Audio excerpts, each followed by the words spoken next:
Donc je m'appelle Sandra, je suis maman de 3 enfants qui ont 3 ans, 7 ans et 9 ans. Le premier, il a été allaité 15 mois, le deuxième a été allaité 35 mois à peu près, et la troisième est toujours allaitée.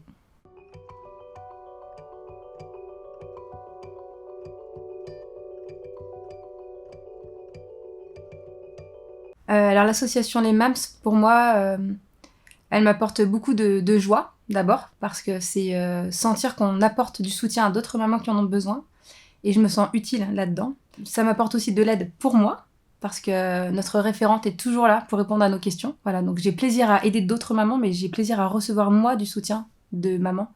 On a un coffre au trésor en fait d'astuces, d'idées. Laetitia, une fois, elle parlait de l'arc-en-ciel, des 7 couleurs. Et c'est vraiment ça en fait. On a toute notre approche et on a tout notre regard, on a toutes des cultures différentes.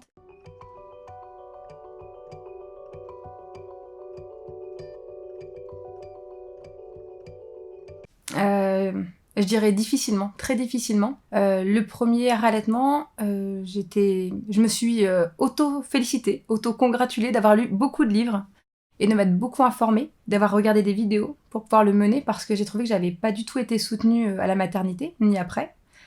Troisième allaitement, j'ai fait appel 2 fois à une consultante en lactation et j'ai trouvé que le problème pour lequel je consultais est pas complètement réglé alors qu'elle a 3 ans, mais j'ai lâché.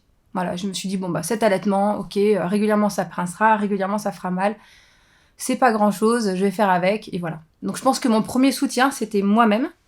Le deuxième soutien, je pense que c'était vraiment la communauté, parents, consultantes en lactation, et puis sans doute tous les petits gens là qui ont des regards bienveillants dans le bus ou qui amènent vite fait une chaise dans le magasin pour que je puisse m'asseoir au lieu de m'asseoir par terre. Ça m'est même arrivé des gens qui viennent me voir en me disant «Oh, je peux faire une photo, c'est tellement rare».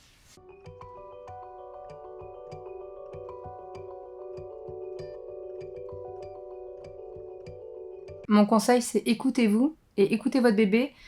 On a beaucoup de livres de pédiatrie, mais le meilleur livre de chevet, c'est votre bébé.